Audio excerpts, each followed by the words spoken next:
छोलिया हो या लोबिया, सफेद चने या काले चने, सब कुछ मजेदार बने।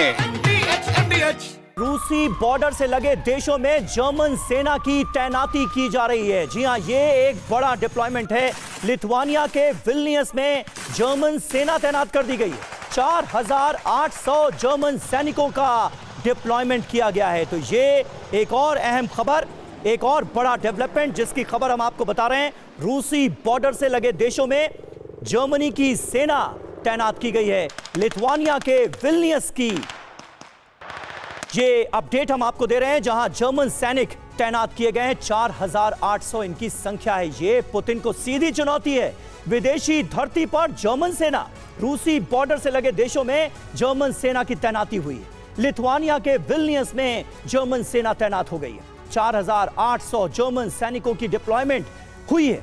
दूसरे विश्व युद्ध के बाद पहली बार यह कदम उठाया गया है। 8 दशक बाद विदेशी जमीन पर जर्मन सेना की मौजूदगी क्या कहानी कह रही है? सेना की तैयारी क्यों? पुतिन के आक्रामक रुख ने जर्मनी की नीति बदली है। नाटो के साथ मिलकर यूरोप की रक्षा करेगा जर्मनी, ये अब साफ तौर पर नजर आ रहा है। ये तो प्रोफेसर अमिताभ, पुतिन को सीधे सीधे चुनौती है। विदेशी धरती पर जर्मन सैनिक लिथुआनिया के विल्नियस में। देखिए, ये दो तरह का इम्पैक्ट कर रहा है। एक तो दिखा रहा है कि यूरोप के राज्य, खासकर जर्मनी या फ्रांस या जितने बड़े राज्य हैं, वो अब अमेरिका पे डिपेंडेंट और नेटो पे डिपेंडेंट सिर्फ नहीं रहना चाहते हैं। उनकी अपनी जो कैपेसिटी है वो बिल्डअप कर रहे हैं। रही बात जर्मनी की, जर्मनी के नेटो का डिप्लॉयमेंट और नेटो में डिप्लॉयमेंट जर्मनी का बहुत ज़्यादा है और इस समय एक्सरसाइजेज भी चल रही हैं। और बाल्टिक सी में अगर आप देखेंगे तो इनकी बहुत बड़ी डिप्लॉयमेंट हो रही है, क्योंकि बाल्टिक सी एक बहुत बड़ा वॉर जोन बन सकता है। क्योंकि एक तो रशिया का इंटरेस्ट इन्वॉल्व है, नेवल इंटरेस्ट इन्वॉल्व है।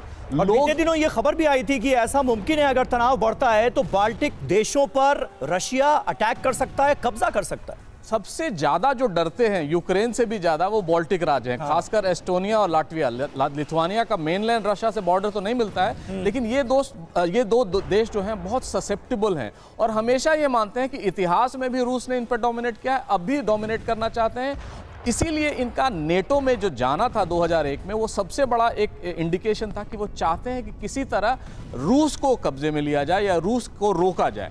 लेकिन इस समय जो डिप्लॉयमेंट हो रही है, आप पाएंगे कि उसमें लाटविया, लिथुआनिया और एस्टोनिया, ये 3 बाल्टिक स्टेट्स बहुत प्रोमिनेंट हैं। कालिनिनग्राड जिसका आप मेंशन कर रहे थे, वहां भी रूसी नेवल एक्सरसाइजेज चल रही हैं। यानी और ये भी दिखाना चाहते हैं कि अगर वार्ताएं होती हैं रूस यूक्रेन युद्ध को रुकवाने के लिए, तो हम कभी भी पीछे नहीं दिखेंगे। और रूस ये जानता है कि डोनाल्ड ट्रंप ज़्यादा इमोशनल अपील करते हैं।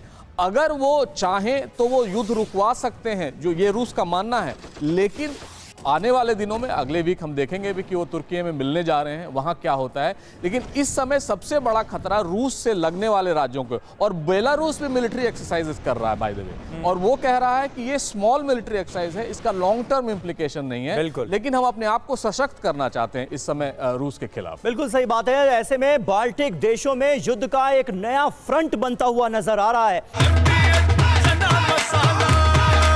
अब छोलिया हो या लोबिया, सफेद चने या काले चने, सब कुछ मजेदार बने।